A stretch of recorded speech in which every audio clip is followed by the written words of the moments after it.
ಈ ವೇದಿಕೆ ಇವತ್ತು ತುಂಬ ಖುಷಿ ಕೊಡ್ತಿದೆ. ತುಂಬ ಲಾಂಗ್ ಜರ್ನಿ. ಶೂಟಿಂಗ್ಗೆ 100 days ಮಾಡಿದ್ವಿ ನಾವು. ಈ ಸಿನಿಮಾದಲ್ಲಿ ಯಾರನ್ನೇ ಮರೆತರು ವಿನಯ್ ಸರ್ನ ಡೆಫಿನೆಟ್ಲಿ ಮರೆಯಲ್ಲ. ಬಿಕಾಸ್ ಎಲ್ರಿಗೂ ಅಷ್ಟು ಡೈಲಾಗ್ಸ್ ಕೊಟ್ಟಿದ್ದಾರೆ, ಎಲ್ಲರೂ ಫುಲ್ ಸರ್ಕಸ್ ಹೊಡಿಸ್ಬಿಟ್ಟಿದ್ದಾರೆ. ಕೇಳಕ್ಕೆ ಇವತ್ತು ಎಷ್ಟು ಇಂಪ್ಯಾಕ್ಟ್ಫುಲ್ ಆಗಿತ್ತು, ಎಷ್ಟು ಪವರ್ಫುಲ್ ಆಗಿತ್ತು, ಎಷ್ಟು ಮೀನಿಂಗ್ಫುಲ್ ಆಗಿತ್ತು. ಆರ್ಟಿಸ್ಟ್ ಅಷ್ಟೇ ಕೆಲಸ ಕೊಟ್ಟಿದ್ದಾರೆ. ನಾವು ಪ್ರತಿ ಸಲ ಪೇಪರ್ ಶೀಟ್ ಬರ್ತಿದಂಗೆ ಮುಖ ನೋಡ್ತಾ ಇದ್ದೀವಿ ಒಂದೊಂದ್ಸಲ ವಿನಯ್ ಸರ್ನ. ಸರ್ ಏನಿದು ಎವ್ರಿ ಡೇ. ಸೊ ಅಷ್ಟೇ ಮೀನಿಂಗ್ಫುಲ್ ಆಗಿರ್ತಿತ್ತು ಅದನ್ನು ಹೇಳೋದಕ್ಕೆ. So thank you. ಆ ರೀಡಿಂಗ್ಗೆ, ಆ ರೈಟಿಂಗ್ಗೆ, ಎಲ್ಲ ಪಾತ್ರಕ್ಕೂ ಅಷ್ಟು ಮುಖ್ಯವಾಗಿ ಡೈಲಾಗ್ಸ್ಗಳನ್ನ ಬರೆದಿದ್ದಕ್ಕೆ. ಆ್ಯಂಡ್ ಎವ್ರಿ ಪಾತ್ರ, ಪ್ರತಿ ಪಾತ್ರದ ಮುಖಾಂತರನೂ ಸಂದೇಶ, ಪ್ರತಿ ಡೈಲಾಗ್ನಲ್ಲೂ ಕೂಡ ಏನೋ ಒಂದು ಹೇಳೋ ಒಂದು ಪ್ರಯತ್ನನ. ಇಡೀ ಸಿನಿಮಾದಲ್ಲಿ ಒಂದು ಲೈನಲ್ಲಿ ಒಂದು ಸಾರಾಂಶ ಇರುತ್ತೆ. ಸಿನಿಮಾದಲ್ಲಿ ಏನೋ ಹೇಳಕ್ಕೆ ಬರುತ್ತೆ ಒಂದು ಸಿನಿಮಾ, ಬಟ್ ಪ್ರತಿ ಪಾತ್ರದ ಮುಖಾಂತರ ಅದನ್ನು ಹೇಳೋದು, ಪ್ರತಿ ಮಾತಿನಲ್ಲೂ ಅದು ಹೇಳೋದಿದೆಯಲ್ಲ, ಆ ರೀಡಿಂಗ್ ಅದಕ್ಕೋಸ್ಕರ ಅವ್ರು ಮಾಡ್ಕೊಂಡಿರೋದು ತುಂಬ ವಿಶೇಷ. ಅದು ಈ ಸಿನಿಮಾದ ಅನದರ್ ಹೈಲೈಟ್. ಪ್ರತಿ ಸೀನಲ್ಲೂ ಕೂಡ ನಿಮ್ಗೆಲ್ಲೋ ಒಂದು ಕಡೆ ಶಿಲೆ ಹೊಡಿಬೇಕು ಅನ್ಸುತ್ತೆ, ಎಲ್ಲೋ ಒಂದು ಕಡೆ ಚಪ್ಪಾಳಿ ಹೊಡಿಬೇಕು ಅನ್ಸುತ್ತೆ, ಎಲ್ಲೋ ಒಂದು ಕಡೆ ಕನೆಕ್ಟ್ ಆಗುತ್ತೆ, ರಿಲೇಟ್ ಆಗುತ್ತೆ. ಆ ರೀತಿ ವಿಶೇಷವಾಗಿ ಡೈಲಾಗ್ಸ್ಗಳನ್ನ ವಿನಯ್ ಸರ್ ಈ ಸಿನಿಮಾದಲ್ಲಿ ಬರ್ತಿದ್ದಾರೆ. ಈಗ ಎಷ್ಟೋ ಜನ ಕಲಾವಿದರಿದ್ದಾರೆ ಸರ್, ಆದರೆ ಸಿನಿಮಾಗೆ ಬೇಕು ಎಲ್ಲ ದೊಡ್ಡ ದೊಡ್ಡ ಕಲಾವಿದರು ಖಂಡಿತವಾಗ್ಲೂ ತಂದಿಲ್ಲ. ಆ ಪಾತ್ರಕ್ಕೆ ತಕ್ಕಂತೆಯೇ ಕಲಾವಿದರನ್ನ ತಂದು ಕೂರಿಸಿ ಒಂದು ಅದ್ಭುತವಾದ ಸಿನಿಮಾ ಮಾಡೋದು. ಸಿನಿಮಾ ಮಾಡಿದ ಮೇಲೆ ನೆಕ್ಸ್ಟ್ ಲೆವೆಲ್ಗೆ ಬಂದಿದ್ದು KM ಪ್ರಕಾಶ್ ಅವರು, ನಮ್ಮ ಎಡಿಟ್ರು. ಅವರು ಬಂದು ಸಿನಿಮಾನ ಇನ್ನೊಂದು ಲೆವೆಲ್ಗೆ ಕೂರಿಸಿದ್ರು. ಇದು ಎಲ್ಲ ಕೌಂಟಾಗಿ ಶೂಟಿಂಗಲ್ಲಿ ನಾವು ಫಸ್ಟ್ ಪ್ರಿಂಟ್ ನೋಡೋ ಅಷ್ಟರಲ್ಲಿ ಈ ನಿಜವಾಗ್ಲೂ ಈ ಸಿನಿಮಾದಲ್ಲಿ ಹೀರೋ ಅಂತ ಕಾಣಿಸಿದ್ದು ವಿನಯ್ ಅವರು, ಡೈಲಾಗ್ ರೈಟ್ರು. ಆ ಡೈಲಾಗ್ ತಕ್ಕಂತೆಯೇ ಸರ್ ವಿನಯ್ ಸರ್ಗಂತೂ ಎಷ್ಟೇ ಹೇಳಿದ್ರು ಸಾಕು ಕಡಿಮೆನೇ ಸರ್. ಅವರು ನಿಜವಾಗ್ಲೂ ನೋಡೋಕೆ ಚಿಕ್ಕವರಾಗಿರ್ಬೋದು, ಎಲ್ಲ ಥರದಲ್ಲೂ ಇಡೀ ಸಿನಿಮಾ ಪೊಲಿಟಿಕಲ್ ಸಿನಿಮಾ ಇದೆ. ಯಾವುದೋ ಒಂದು ಲವ್ ಸಬ್ಜೆಕ್ಟು, ರಾಮ್ ಮೂವಿ, ಯಾವುದೋ ರೌಡಿಸಮ್ ಆದರೆ ಏನೋ ಪರವಾಗಿಲ್ಲ. ಇವ್ರು ಹೆಂಗೆ ಡೈಲಾಗ್ಗಳು ಬರೆದಿದ್ದಾರೆ ಅಂದರೆ, ಒಬ್ಬ ಆಟೋ ಓಡಿಸೋ ಡ್ರೈವರ್ ಇರ್ತಾರೆ ಸಿನಿಮಾದಲ್ಲಿ, ಅವ್ರಿಗೂ ಒಂದು ಡೈಲಾಗ್ಗಳು ಒಂದೊಂದೂ ನಮ್ಮ ಹಾರ್ಟನ್ನು ಟಚ್ ಮಾಡುತ್ತೆ, ನಮ್ಮ ಸ್ವಾಭಿಮಾನನ ಟಚ್ ಮಾಡುತ್ತೆ. ಅಂತಂಥ ಡೈಲಾಗ್ಗಳು ಬರೆದಿದ್ದಾರೆ.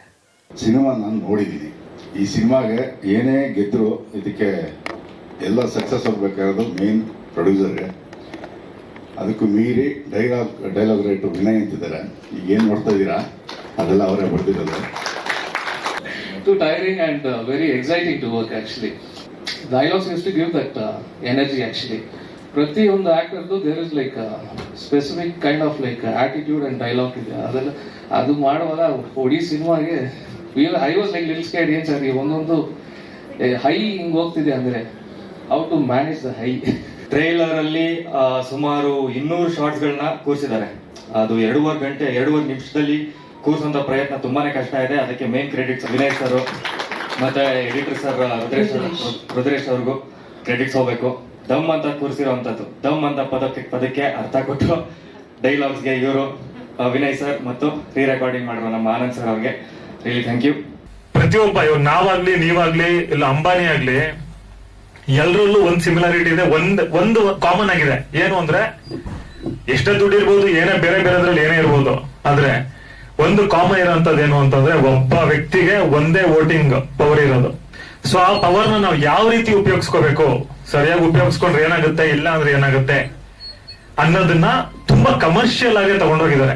ತುಂಬಾ ಕಮರ್ಷಿಯಲ್ ಆಗಿದೆ ಸಿನಿಮಾ, ತುಂಬಾ ಇಷ್ಟ ಆಗಂತ ಸಿನಿಮಾ. ನಮ್ಮ ಡೈಲಾಗ್ ರೈಟರ್ ವಿನಯ್ ನಮ್ಮ ಕೋ ಡೈರೆಕ್ಟರ್ ಆಗಿ ವರ್ಕ್ ಮಾಡಿದ್ದಾರೆ ಸಿನಿಮಾದಲ್ಲಿ. ಒಂದೊಂದು ಸೀನ್ ಅಲ್ಲೂ ಸಹ ಯಾರೇ ಬಂದು ಒಂದು ಡೈಲಾಗ್ ಹೇಳಿದ್ರು ಅದು ತುಂಬಾ ಟಚ್ ಆಗುತ್ತೆ, ತುಂಬಾ ಎಲ್ಲರಿಗೂ ಇಷ್ಟ ಆಗಂತ ಒಂದು ಡೈಲಾಗ್ಸ್ ಗಳು ಬರೆದಿದ್ದಾರೆ. Vinay, thank you very much ನಿಮ್ಮ ಕಾಂಟ್ರಿಬ್ಯೂಷನ್ಗೆ. ಈ ಚಿತ್ರದ ಸಂಭಾಷಣೆಕಾರ ವಿನಯ್ ಈತ ಕೂಡ ಬಹಳ ಅದ್ಭುತವಾದಂತ ಬರಹಗಾರ. ಸೊ ಅವ್ರ ಮಾತುಗಳು ಕೂಡ ನಾವು ಆಡಿದೀವಿ, ತುಂಬಾ ಖುಷಿ ಕೊಟ್ಟಿದೆ. ಅವ್ರಿಗೂ ಒಳ್ಳೇದಾಗ್ಲಿ. ವಿನಯ್ ಸರ್ ಅವ್ರನ್ನ ಮತ್ತೆ ಅವ್ರನ್ನ ಯಾಕೆ ಹೇಳ್ತೀನಿ ಅಂದ್ರೆ, ನಾನೇನೆ ಟ್ರೈಲರ್ ಕಟ್ ಮಾಡಿದಾಗ ವೈಬ್ರೇಷನ್ ಬಿಡಿದೆ. ಯಾಕಂದ್ರೆ ಅಂತ ಒಳ್ಳೆ dialogue. Main pillar is Vinay.